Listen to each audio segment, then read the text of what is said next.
కోయ ఎల్లమ్మ తల్లి జ్యోతిష్యాలయం ఫోన్ ద్వారానే జ్యోతిష్యం చెప్పబడును. విద్య, ఉద్యోగం, వ్యాపారం, ప్రేమించిన వారు దూరం అవ్వటం, భార్యాభర్తల మధ్య గొడవలు, అత్తాకోడళ్ల మధ్య మనస్పర్ధలు, కుటుంబ సమస్యలు, ఆర్థిక సమస్యలు, పెళ్లి కుదరకపోవడం, సంతానం ఆలస్యం కావడం, స్త్రీ పురుష వశీకరణం, చెడు ప్రయోగ నివారణ మొదలగు ఎటువంటి సమస్యలకైనా పరిష్కారం చూపగలరు. స్త్రీ పురుషులకు ఎటువంటి సమస్యలున్నా నమ్మకంతో కాల్ చేయండి. 9014339338. అందరికీ నమస్కారం అండి. మరో 48 గంటల్లో తులారాశి వారి జాతకులు తస్మాత్ జాగ్రత్త. మీరు ఏ విషయాల్లో జాగ్రత్తగా ఉండాలో తెలుసుకోకపోతే గనక భారీ ప్రమాదం మీ జీవితంలో జరిగిపోతుంది. ఇది నమ్మశక్యం కానటువంటి అంశమే కావచ్చు, కానీ నమ్మి తీరాలి.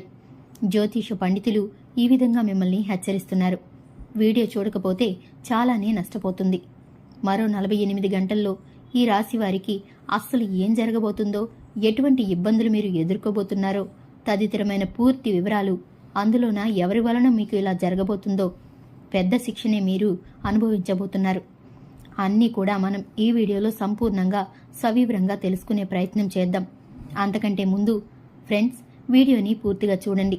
అప్పుడే మేము ఏం చెప్పబోతున్నామో పూర్తిగా మీకు అర్థమవుతుంది. వీడియో కనుక మీకు నచ్చినట్లయితే కనుక లైక్ చేయండి. మీ లైక్ ఎంతో సపోర్ట్ అండ్ ఎంకరేజ్మెంట్గా ఉంటుంది. ఇక ఆలస్యం చేయకుండా వీడియోలోకి వెళ్ళిపోదాం. ఈ రాశి వారికి మరొక 48 గంటల్లో మీ జీవితంలో పెను ప్రమాదం జరగబోతుంది. ఇది కూడా మీ యొక్క మాట రీత్యానే జరగబోతుంది. పరుషంగా మాట్లాడవద్దు. అహంకార పూరితమైనటువంటి మాటలు మాట్లాడే ప్రయత్నం చేస్తారు. బయట వ్యక్తులతో గొడవలైతే అవి బయటే ముగిసిపోతాయండి. కానీ ఈ రోజున మీ యొక్క మాట ధోరణి రీత్యా కుటుంబంలో చాలా వరకు కూడా అలజడి చెలరేగిపోతుంది. జీవిత భాగస్వామి వలన మీకు పెద్ద శిక్ష పడబోతుంది. అయితే మీరు చేసిన తప్పిదానికి శిక్ష పడుతుంది. ఇది గుర్తుపెట్టుకోండి. జీవిత భాగస్వామి మీతో ప్రేమగా మాట్లాడాలనుకుంటారు. నాణ్యమైన సమయాన్ని మీరు వారితో గడపలేకపోతున్నారు. వారికి మీకు మధ్యన దూరం ఏర్పడుతుంది.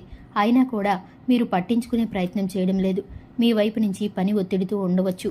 మీరు వారి కోసమే సంపాదిస్తున్నారు అనే యోచనలో ఉండవచ్చు. కానీ జీవిత భాగస్వామికి అయినా కూడా మీరు పట్టించుకునే ప్రయత్నం చేయడం లేదు. మీ వైపు నుంచి పని ఒత్తిడితో ఉండవచ్చు, లేదా వారి కోసమే సంపాదిస్తున్నారు అనే యోచనలో ఉండవచ్చు. కానీ జీవిత భాగస్వామికి ఒక మనసు ఉంటుంది. మీరు వారితో ఈ రోజున కలహాలకు దిగవద్దు. ఒకవేళ వారు కఠినంగా పరుషంగా మాట్లాడినా మీరు తల వంచుకోండి, ఓర్పుగా ఉండండి. ఎందుకంటే తప్పు మీ వైపే ఉంది. మరో 48 గంటల్లో మీకు చాలా వరకు కూడా వారికి మీకు మధ్యన పెద్ద అగాధం ఏర్పడవచ్చు. అయితే మూడో వ్యక్తి ప్రమేయాన్ని మీరు తీసుకొని వస్తారు. అసలు ఇలా చేయవద్దు. మీరు మీ కన్న తల్లిదండ్రులు కావచ్చు, సోదర సోదరీమణులు కావచ్చు, ఎవరిని కూడా మీ మధ్యకి తీసుకొని రావద్దు.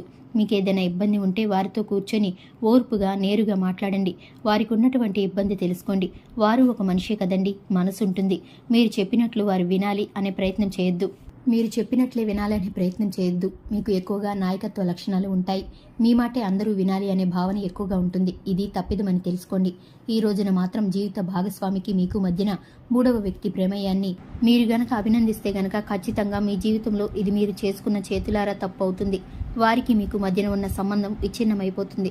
జీవిత భాగస్వామికి మీరంటే చాలా ఇష్టం, మీకు కూడా వారంటే చాలా ఇష్టం. కానీ అపార్థాలు చేసుకొని అహంకారానికి పోయి బంధాన్ని విచ్ఛిన్నం చేసుకుని శిక్షణ వేసుకుంటున్నారు. అటువంటి శిక్షణ అనుభవించొద్దు. మీతో పాటు వారికి కూడా శిక్షణ వేయొద్దు. చూసారు కదా ఫ్రెండ్స్, ఇది ఇవాల్టి వీడియో నచ్చితే కనుక లైక్ చేయండి. మన ఛానల్ని సబ్స్క్రైబ్ చేసుకోండి. ఈ వీడియోని మీ ఫ్రెండ్స్ అండ్ ఫ్యామిలీ మెంబర్స్తో షేర్ చేసుకోండి. Thanks for the watching.